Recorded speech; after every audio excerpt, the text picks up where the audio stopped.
Everyone welcome back to my YouTube channel. So friends, आज की ये वीडियो बहुत ज़्यादा इंपॉर्टेंट होने वाली है क्लास 10th एंड 12th के स्टूडेंट्स के लिए, क्योंकि मैं आज आपको डिटेल में बताऊंगी passing marks class 10th and 12th। ठीक है, तो आइए अपन अच्छे से समझते हैं। सबसे पहले आप देख सकते हो, आपको जो क्लास 10th है उसमें आपके 6 पेपर होते हैं। ठीक है, 6 पेपर होते हैं। क्लास 12th में आपके 5 पेपर होते हैं।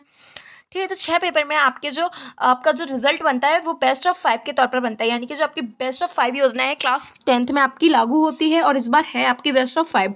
ठीक है, तो आपके जो जिस 6 सब्जेक्ट है आपके जिसमें सबसे कम नंबर आया है उसको ऐड नहीं किया जाता। ठीक है, एक सब्जेक्ट को छोड़ दिया जाता है जिसमें आपके सबसे कम नंबर है, फिर आपकी बेस्ट ऑफ 5 के तौर पर आपका रिजल्ट बनाया जाता है। अगर आप 2 सब्जेक्ट में अगर फेल हो गए तो आपकी सप्लीमेंट्री आएगी क्लास 10th वाले स्टूडेंट्स के लिए। ठीक है, तो क्लास 10th में अगर आपके 2 सब्जेक्ट में अगर आप 2 सब्जेक्ट में बिल्कुल फेल हो गए तो आपकी क्या आएगी, सप्लीमेंट्री आएगी।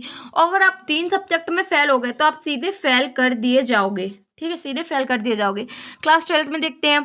क्लास 12th में आपके 5 सब्जेक्ट होते हैं। 5 में से अगर आप एक सब्जेक्ट में फेल हो गए, इसमें कोई योजना वोजना नहीं है, ये सीधा है। ठीक है, अगर आप एक सब्जेक्ट में फेल हो गए तो क्या होगा, आप सप्लीमेंट्री आएगी आपकी। तो ठीक है, सप्लीमेंट्री आएगी तो आपको इसका एग्ज़ाम देना पड़ेगा। अगर आप 2 सब्जेक्ट में फेल हो गए तो आप सीधे फेल ही माने जाओगे।